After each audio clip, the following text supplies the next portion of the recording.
ಸರ್ಕಾರ ಗೋಕಾಕ್ ಚಳವಳಿ ಮೆಲುಕು ಹಾಕಲು ಮುಂದಾಗಿರುವುದು ಸ್ವಾಗತಾರ್ಹ.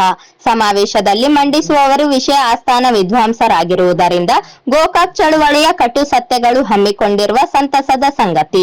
ಆದರೆ ಅದು ಕೇವಲ ಉತ್ಸವವಾಗಿದೆ. ಅಲ್ಲಿ ಚಳವಳಿಯ ಮೂಲ ಆಶಯವು ಮರುಹುಟ್ಟು ಪಡೆದರೆ ಸಮಾವೇಶ ಸಾರ್ಥಕವಾಗುತ್ತದೆ ಎಂದ ಅವರು, ಗೋಕಾಕ್ ಚಳವಳಿಯ ಸಮಯದಲ್ಲಿ ಎಂ.ಕೆ. ಕುಲಕರ್ಣಿ, ಶಾಂತರಸ ಅವರಂತಹ ಮಹಾನ್ ನಾಯಕತ್ವದಲ್ಲಿ ಚಳವಳಿಯ ಕಾವು ಜೋರಾಗಿತ್ತು.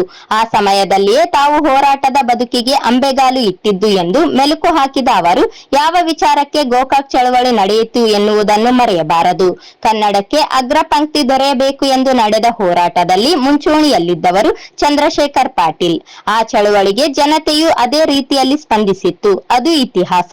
ಈಗ ವಾಸ್ತವದಲ್ಲಿ ಏನಾಗುತ್ತಿದೆ ಎನ್ನುವ ಕಟು ಸತ್ಯವನ್ನು ಸರ್ಕಾರದ ಗಮನಕ್ಕೆ ತರಬೇಕಾದವರು ತರಲಿ ಎನ್ನುವ ಉದ್ದೇಶದಿಂದ ಈ ಅಂಶಗಳನ್ನು ಪ್ರಸ್ತಾಪಿಸುತ್ತಿದ್ದೇನೆ. 2022-23ರಲ್ಲಿ ಕನ್ನಡ ಶಾಲೆಗಳ ಸಂಖ್ಯೆ 48,066. 2023-24ರ ಸಾಲಿನಲ್ಲಿ 47,490, ಅಂದರೆ 567 ಕನ್ನಡ ಶಾಲೆಗಳು ಮುಚ್ಚಿ ಹೋಗಿವೆ. ಸರ್ಕಾರ ಪ್ರಸಕ್ತ ಸಾಲಿನಲ್ಲಿ ದ್ವಿಭಾಷಾ ನೀತಿಯಡಿ 2,086 ಶಾಲೆಗಳಲ್ಲಿ ಇಂಗ್ಲಿಷ್ ಬೋಧನೆ ಮಾಡುತ್ತಿದೆ. 17,000 ಶಾಲೆಗಳಿಗೆ ಇಂಗ್ಲಿಷ್ ಮಾಧ್ಯಮಕ್ಕೆ ಪರವಾನಗಿ ನೀಡಿದೆ.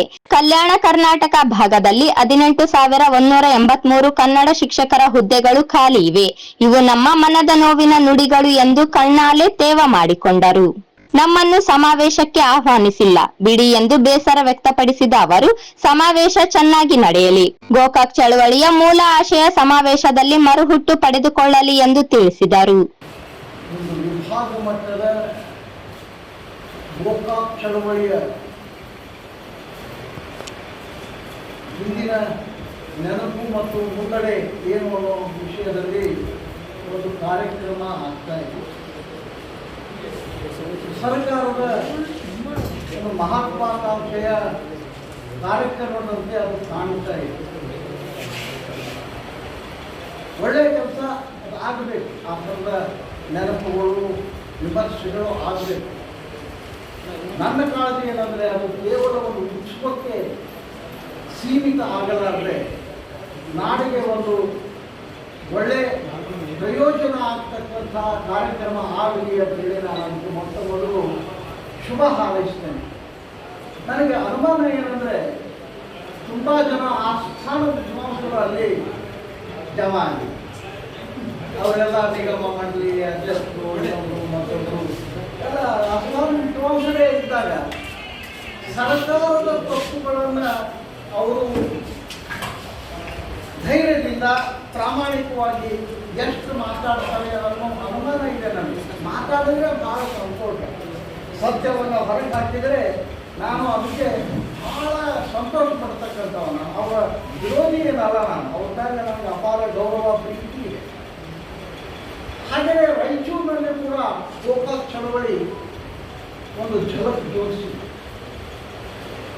ಅವಾಗ ನಮ್ಮೆಲ್ಲ ಹಿರಿಯರು, ರಾಯಚೂರು ಮನೆಯ ಎಂ.ಕೆ. ಕುಲಕರ್ಣಿಯವರು,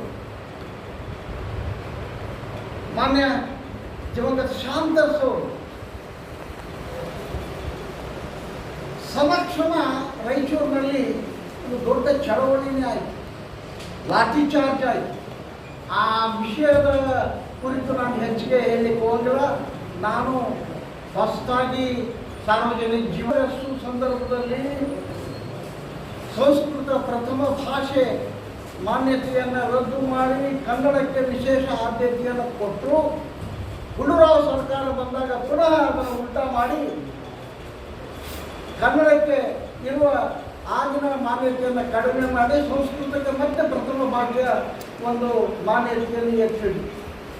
ಸಹಜವಾಗಿಯೇ ನಾಡಿನ ಕನ್ನಡ ಪರ ಸಾಹಿತಿಗಳು, ಜನಪರ ಹೋರಾಟಗಾರರು, ಕನ್ನಡ ಪರ ಹೋರಾಟಗಾರರು, ನಾರಾಯಣ ಅವರು, ತುಂಬ ಜನ ಆ ಟೈಮ್ನಲ್ಲಿ ಒಂದು ದೊಡ್ಡ ಹೋರಾಟವನ್ನೇ ಪ್ರಾರಂಭ ಮಾಡಿದರು.